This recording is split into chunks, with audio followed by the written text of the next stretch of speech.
And welcome to the Thursday edition of the Morning Pitt here on youtube.com/Panther-Lair.com, an extension of everything we do at Panther-Lair.com, Pittsburgh.rivals.com, the most comprehensive source of Pitt sports news on the internet. We do it all day, every day at Panther-Lair.com, put out content throughout the day, covering football, basketball, recruiting, analysis, interviews, slideshows, all kinds of content. Everything you need to give yourself a full and happy and complete Pitt fan experience. And then really to top it off and to complete the circle, you can go to the Panther-Lair.com message boards and talk about everything you're reading and thinking, and lots of conversation going on there all day, every day. And I say that without exaggeration. I mean, I'll check the boards before I go to bed at night, just see if anybody's talking about anything or what people are commenting on. And when I look the next morning, there are new threads, there are new posts, there are new comments and questions and reactions and arguments and discussions and all of the above. And it's fun. It just goes on 24 hours a day, 7 days a week. There are posts at all hours of the night, all hours throughout the day. I feel like Panther-Lair.com can account for a significant amount of the productivity lost during any given week of the year. Panther-Lair.com. For Pitt fans, I think it's the best online community of Pitt fans that you're going to find, and I think it's the best coverage of Pitt sports that you're going to find. Panther-Lair.com. And of course, we do this right here on youtube.com/Panther-Lair.com, the Morning Pitt, every morning, Monday through Friday. And then we have a few other things like the live Panther-Lair show like we did last night, or our live post-game show like we'll do after the game on Saturday. Not sure what time we'll start that. I'm thinking maybe like 8 or 8:30 or something. We'll do it a little bit later. I got some things I got to do after the game, things I want to do after the game, so I might not start the post-game show right after. I'll give you time to get home, get some dinner, get cleaned up, get a drink, and then tune in around 8 or 8:30. I'll give you a specific start time as Saturday gets closer, probably on Saturday, but you can always get notifications about when we start if you subscribe to our YouTube channel. youtube.com/Panther-Lair.com. You click that subscribe button, you turn on notifications, and you'll get an alert sent right to your phone, so you always know when we go live, either for our live show on Wednesday nights where we're just talking about everything in Pitt sports, or when we go live for the post-game shows, or if there's some major breaking news and we need to have an emergency live show about it. It's all you'll get notifications about it if you click subscribe and turn on the notifications. You'll get alerts sent to your phone for everything we do here at youtube.com/Panther-Lair.com. You'll also get an alert when we release the new Morning Pitt video every day, Monday through Friday, every morning. So make sure you do that. And of course, like this video. We appreciate that very much. You know, we've been spending all week talking about this Rhode Island game on Saturday, Pitt hosting Rhode Island at Acrisure Stadium on Saturday at noon, talking about guys who should rest. Yesterday, I talked about players that I expect, I'm excited, I'm looking forward to seeing, players that I think I'm going to have my eye on heading into the game. 6 players that I want to see big performances from because I think they'll get opportunities to do so. And so we've been talking a lot about that game, but between now and the game, before we get to the game, there's going to be some recruiting news, and you probably know what this is. Tomorrow, 5-star receiver Hykeem Williams from Stranahan High School in Florida, kind of right around Fort Lauderdale area, is going to announce his commitment. This is a 5-star wide receiver, top 5 wide receiver in the country, one of the top prospects overall in the class of 2023. And if you're new here, you might say, why the heck are you talking about this? Well, he's been very high on Pitt. He is very high on Pitt. Pitt's one of his finalists. Pitt's one of his top schools. He has visited Pitt 3 times in the last 6 months, an unofficial visit in the spring, an official visit in June, and then most recently an unofficial visit for Pitt's game against Tennessee a couple weeks ago. So that's all legitimate, genuine interest, and a lot more than Pitt typically gets from players of his caliber and players of his ilk. And so it is legitimate. It is of interest and of note to Pitt to pay attention to what he decides tomorrow, what his decision is going to be. And it's widely considered that the top 3 schools are Pitt, Florida State, and Texas A&M, not necessarily in that order. I think he also announced Alabama and Georgia, maybe one other, like Florida or something, as like a top 6. I forget what the other 3 were. He actually took an official visit to Georgia in June. He only took 2 official visits that month. One was to Georgia, one was to Pitt. And then has, he hasn't taken official visits since then, but he took an unofficial visit to Florida State, I think in the beginning of August. He went to He went to New Orleans to watch Florida State play LSU in the week 1 in the season opener. They could give him tickets, but they couldn't actually interact with him at that game, so he didn't really talk to the coaches. He pretty much just went and watched a game at the Superdome. And then last week he was at Texas A&M's game against Miami. And so Miami might be the other one, not Florida. I forget. It doesn't matter who those other 3 schools are. What's relevant is Pitt, Florida State, and Texas A&M. Those are the 3 that are really at the top of the list here. And unfortunately for Pitt, I don't think the Panthers are going to get him. I think there's been a lot of momentum toward Florida State over, the last month or so, probably going back to when he took that unofficial visit in early August. And I think that's where the momentum continues to carry him. I think Pitt did everything it could in this situation. I think Pitt did a lot right in this situation. Ultimately, I think Florida State's going to be the one that wins out on this recruitment. Now, there are a number of things to say about this, from Pitt's efforts, what we kind of observed about this particular recruiting process of Pitt trying to get Hykeem Williams on a number of levels, what we observed, and then what Pitt has at wide receiver in the class of 2023. Let's start with Pitt's efforts on Hykeem Williams. Now, you've watched these Morning Pitt episodes, you've watched the live Panther-Lair show, you've read what I've written on Panther-Lair.com and all these different things. You know the story here. You know what I mean? You know that Tyquan Underwood is the key connection between Pitt and Hykeem Williams. That Hykeem Williams' interest in Pitt really spiked once Tyquan Underwood was hired this offseason to be the Panthers wide receivers coach. I think Hykeem Williams was talking to Pitt. I think Charlie Partridge had put in some work there. That's his recruiting area. But Tyquan Underwood was really what drew Hykeem Williams to Pitt, got him here on an unofficial visit in the spring, that official visit we talked about, and then coming back again for the Tennessee game. Pitt got into the top 3 for Hykeem Williams, largely on the strength of the relationship between Williams and Underwood. Now, it's not entirely that. You're not going to get that with just one relationship, or it's very rare that you would get that much interest out of one relationship. Because when Hykeem Williams and his family came in the spring, when they came back for the official visit in June, that relationship with Underwood expanded and became a relationship with Pat Narduzzi. The relationship with Charlie Partridge grew, and the relationship with basically everyone at Pitt. Because when Hykeem Williams stepped on campus, whether it was April, June, or September, he was the main focus for everyone. He was roll out the red carpet, and the top priority, and rightfully so. The kid is a stud. You watch the film. Guys his size should not be able to do some of the things that he can do. All right, a guy his size, he's like 6'4", 200 pounds, 205 or something like that. He might go downfield. He might make contested catches and jump over guys. But he shouldn't be able to catch screens and make a man miss the way that Hykeem Williams can. He's a special prospect, and he's a guy who's going to play right away as a freshman no matter where he goes. And it doesn't matter what the depth chart looks like. It doesn't matter if they're loaded at wide receiver. It doesn't matter if they have nobody at wide receiver. He's going to play no matter where he goes, whether it's Pitt, Florida State, Texas A&M.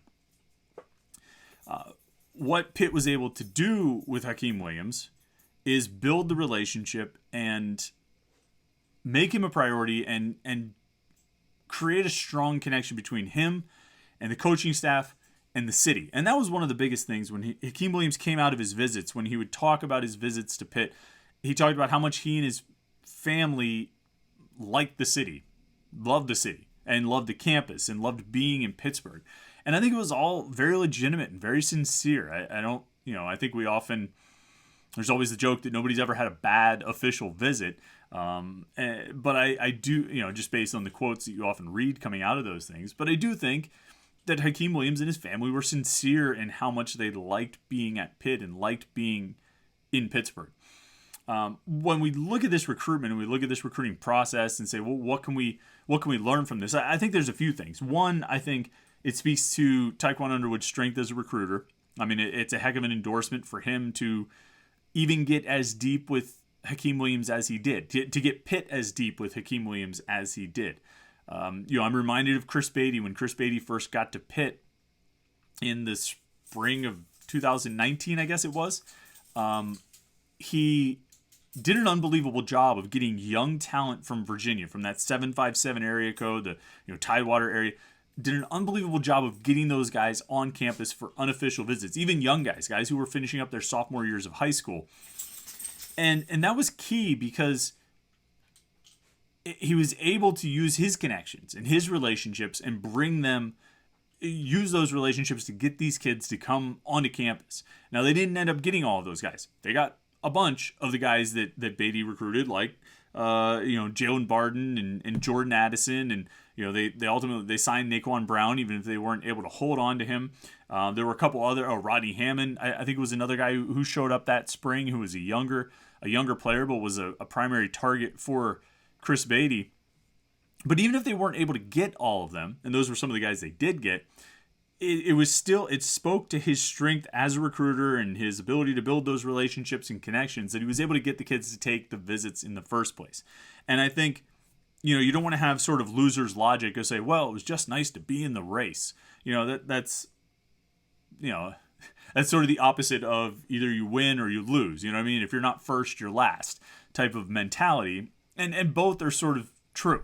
I think in terms of recruiting, when you're talking about getting guys on campus and the financial commitment that takes, look, to get Hykeem Williams to come to Pittsburgh from Stranahan, Florida in April, and then again in September, when he had to pay his own way, he had to pay for the flight and pay for the hotel and all of those things. I mean, that's a sign of Williams having genuine interest in Pitt and being committed enough to that interest in Pitt to, literally put his money where his mouth is. And that all, I think, comes back to the work that Underwood did there. And so, I think that's one of the first things I think when I look at this Hykeem Williams situation is big credit to Taekwon Underwood for getting into the conversation. The second thing that I take away, and I almost don't even want to talk about this part of it, but it's a reality, is the conversation itself, the conversation about Hykeem Williams. Because from start to finish, and this even includes this week, and some of the things that I've read where people, Pitt is still not being considered a realistic option for Hykeem Williams. It was never considered a realistic option for Hykeem Williams, despite, again, his actions of taking 2 unofficial visits and an official visit, despite his words, and despite, I think it was pretty obvious that there was serious, legitimate interest there. And yet it was just totally disregarded because of the name value, the name brand. People this week are still talking about how Georgia is the main, Georgia and A&M are the main competition for Florida State. Georgia got an official visit, did not get a subsequent unofficial visit like Pitt did, like A&M and Florida State got in August and September. We're still talking about Georgia, though, because Georgia's the name brand. Pitt is not the name brand. And so Pitt gets left out of this conversation sort of nationally. Now, ultimately, that stuff doesn't matter. Maybe there's an argument for perception. Oh, hey, look, the 5-star recruit's talking about Pitt. But that's the thing, is he talked about Pitt. Every time someone interviewed them, if they mentioned Pitt or asked him what schools he was interested in, he talked about Pitt, talked about it glowingly, talked about Taekwon Underwood. He had the one quote to our guy Ryan Wright. He said, Pitt, Pitt, Pitt. That's a direct quote. Pitt, Pitt, Pitt. His interest was sincere, and it was just ignored by so many national analysts and even regional analysts who I think were maybe ignoring the reality of the situation just because it didn't fit with what they sort of assumed. Yeah, well, he's not going to go to Pitt. Well, he might have. And the interest was sincere enough that I think you have to count it. And this wasn't just the kid giving the hometown school. If you have a 5-star coming out of Cincinnati and his top 3 schools are Ohio State, Alabama, and Cincinnati, well, he's probably keeping the hometown school in there, not necessarily as a favor, but just because it's the hometown school. That wasn't the case with Pitt and Hykeem Williams. This was legitimate, genuine interest, and just almost completely under the radar. Almost completely under the radar for the last 6 months, despite the fact that he was here 3 times. But, that's something we kind of always, you're always going to deal with. I think as you get into that echelon of prospects, that top tier of recruits, if Pitt is involved with them, and they're not from Western Pennsylvania, you know what I mean? Because like Western PA kids, at least they'll be talked about. If they're from outside the area and they're 5 stars, even if Pitt is heavily involved, as they were in this case, it's probably going to take a whole lot to get much in the way of national acknowledgement of that. And that's just the reality of the situation. No matter how much like me, Jim Hammett, and anyone else affiliated with our site who, had some insight onto into the situation, no matter how much we sort of screamed it from the mountaintops, like, hey guys, Pitt is involved here. And I would reach out to national analysts and things like that and say, guys, Pitt's involved here. You probably need to give them, you at least need to keep it on your radar. Sometimes that gets heard and sometimes it doesn't. But that was, I think if we find Pitt in this situation again, it's probably going to be a similar kind of process where it's going to seem like you're fighting just to get Pitt mentioned in some of these things. But that's neither here nor there. That didn't impact Hykeem Williams' decision, and I don't think it had anything to do with where he's going to go. And it didn't hurt or help Pitt's chances or anything like that. It's just an observation along the way. But what about this recruiting class? What else are you looking at in this class of 2023, particularly at the wide receiver position? And I think when you look at the scholarship board, just kind of a quick breakdown of it, where you've got, one scholarship senior in Jared Wayne. You've got 3 guys who are junior eligible scholarship players in Jalen Barton, Bub Means, and Gavin Thompson. Gavin Thompson went on scholarship this summer, I guess, in August. 2 sophomore eligible receivers in Jaden Bradley and Kanate Mumfield. And then 2 true freshmen and a redshirt freshman, Miles Alston, Addison Copeland, and Che Wabuko.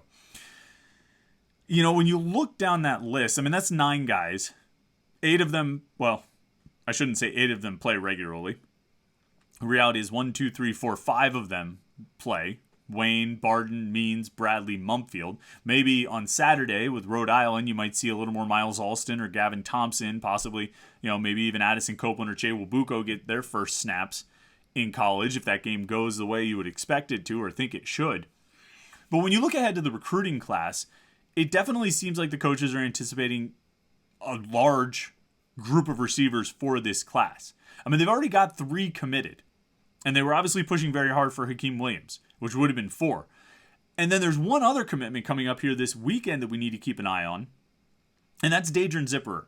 And he's a 3-star wide receiver prospect at Lakeland, Florida High School. He's actually teammates with Shadarian Harrison, who committed to Pitt over the summer. He's a defensive back. Harrison, by the way, just as a brief digression, a brief aside, Shadarian Harrison, who, if you watched our conversation last week with Ryan Wright, the Rivals.com national analyst who covers the Southeast, if you watched that or listened to the podcast, I wanted to get him to join us because he had just seen Shadarian Harrison and Lakeland in person and was really impressed, like blown away by what he saw. And so I was looking back. They've played 4 games. Harrison has 2 interceptions, a tackle for a loss. He's playing cornerback.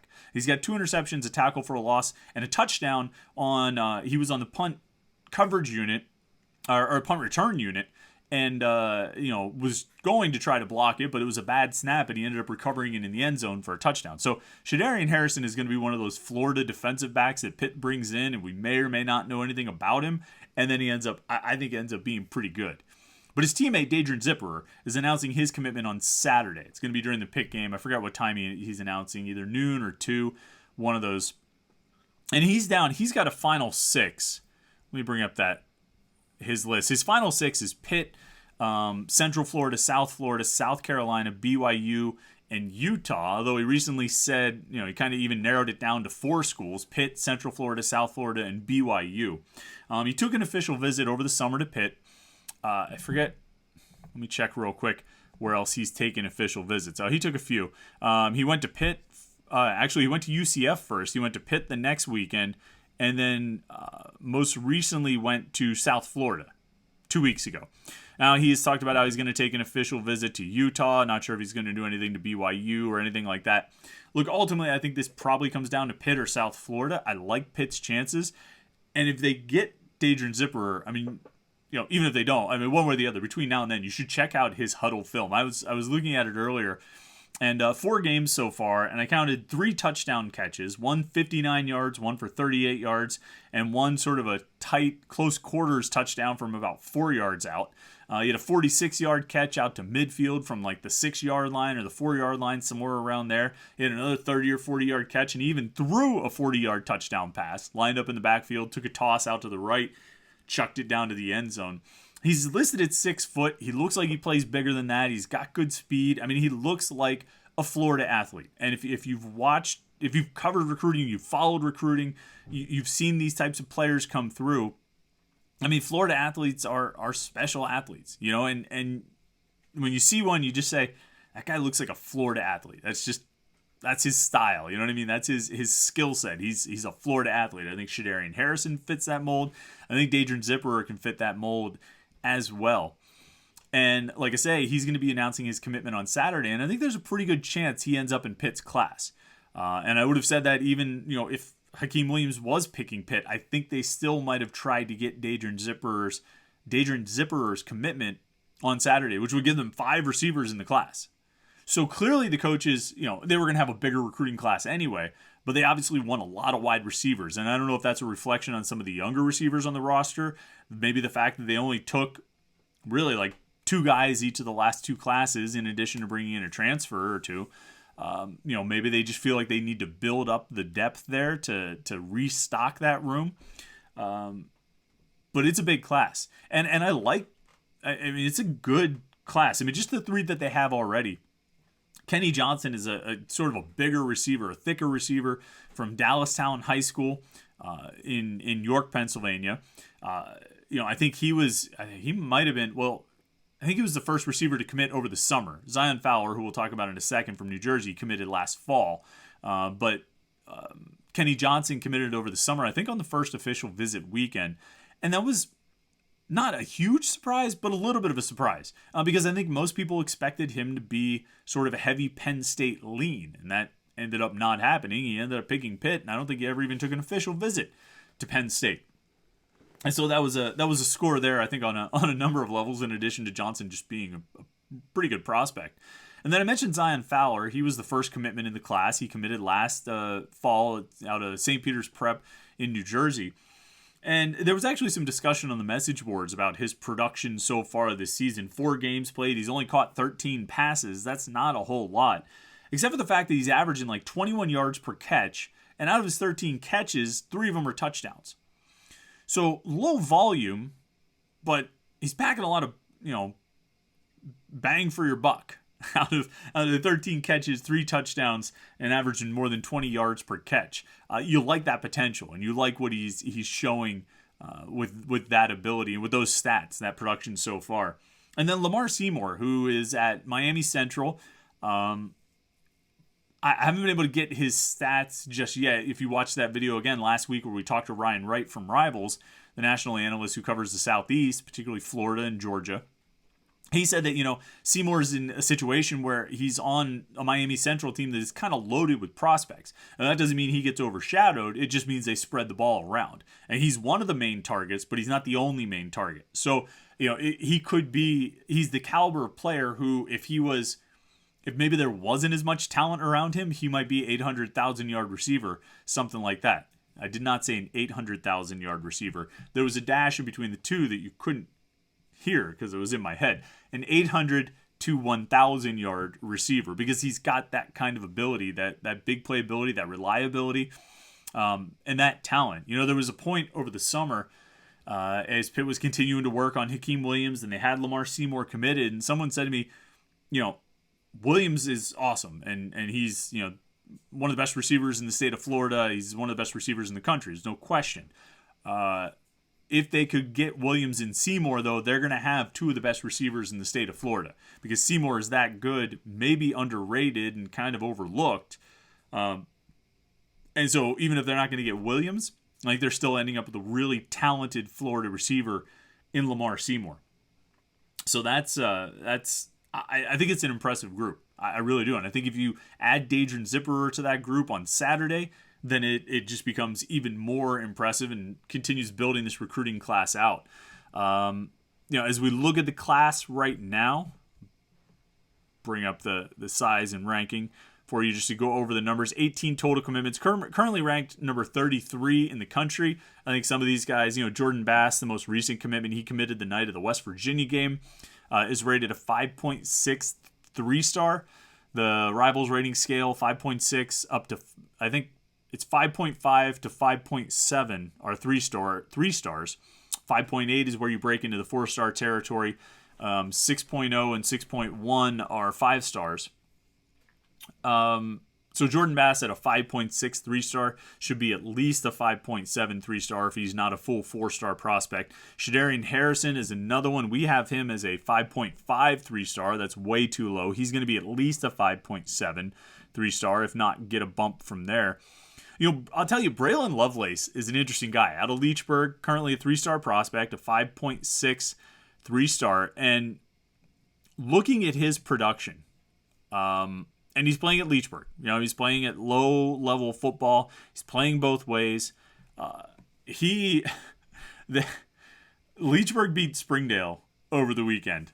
He carried the ball 8 times for 217 yards and 4 touchdowns. And I kind of wonder, you have 8 carries, you score 4 touchdowns. I mean, what happened on the other 4? It's pretty weak performance on the other 4 carries. He's got 560 rushing yards and 10 rushing touchdowns plus a receiving touchdown through 4 games this season. Braylon Lovelace is playing really well. He projects at linebacker at Pitt at the next level, but I think he's showing the athleticism that you'd like to think will translate when he gets to college. Something else I wanted to talk about. Kenny Minchey, quarterback, suffered an injury, had to miss this past week's game. Before the injury, 4-0 start, 760 passing yards and 11 touchdowns with just 1 interception. You want him to get back. You want him to be healthy. You want him to be smart, not rush himself back. But boy, you can't hate that production through 4 games. 768 yards in 4 games maybe is a... although I guess that's really 3 games plus. He played a little bit into that 4th game and then he got hurt. It's not 300 yards a game or anything like that, but 768 yards with 11 touchdowns and 1 pick. It's a pretty efficient stat line, pretty strong stat line, and Kenny Minchey continues to be one of the more exciting prospects in this class. He just needs to be smart and, again, not rush back from, I think it was a shoulder injury. Don't rush it. Take your time. Get healthy. However long that might take. But, Minchey continues to be one of the linchpins of this class. I think he's involved with recruiting other prospects. I think these receivers do want to play with him, and I think it's a draw because he's an Elite 11 quarterback, and he's a guy who's having a pretty successful senior season thus far, and I think he's going to end up, being one of the highlights of this class. With a chance, who knows? There was a time about a week ago where we thought Kenny Minchey was going to come in and be the starting quarterback for Pitt next year. Now, after the Western Michigan game, maybe that'll take a little bit longer. Maybe Nate Yarnell is going to stake his claim. We'll have plenty of time to talk about that and what the offense might look like in the future over the next few weeks and months and years. We have plenty of time to discuss that. But that's the recruiting rundown for today. Thought we would do a recruiting episode here on the Morning Pitt. We'll get back into talk about Rhode Island and Pitt's game against Rhode Island tomorrow. We'll be talking about it tomorrow. The game is on Saturday. We'll be talking about some keys to watch, some things to look for, what I'm most interested in addition to the 6 guys I mentioned yesterday. Make sure you like this video, subscribe to our YouTube channel, youtube.com/Panther-Lair.com. Smash that like button. Still feels weird to say that, but that's what all the kids are saying on YouTube these days, so I'm gonna try it too. It seems to be working for the Minecraft guys, so I'm trying to make it work for the Pitt guys as well. Hit the like button, subscribe to the YouTube channel, and then keep tuned in right here on Panther-Lair.com, Panther-Lair.com, Pittsburgh.rivals.com for all the latest Pitt sports coverage, football, basketball, recruiting, and anything else going on in the world of Pitt sports. Thanks so much for tuning in to the Morning Pitt today. I appreciate it. Have a great rest of the Thursday. We'll be back Friday morning for the Morning Pitt right here on youtube.com/Panther-Lair.com.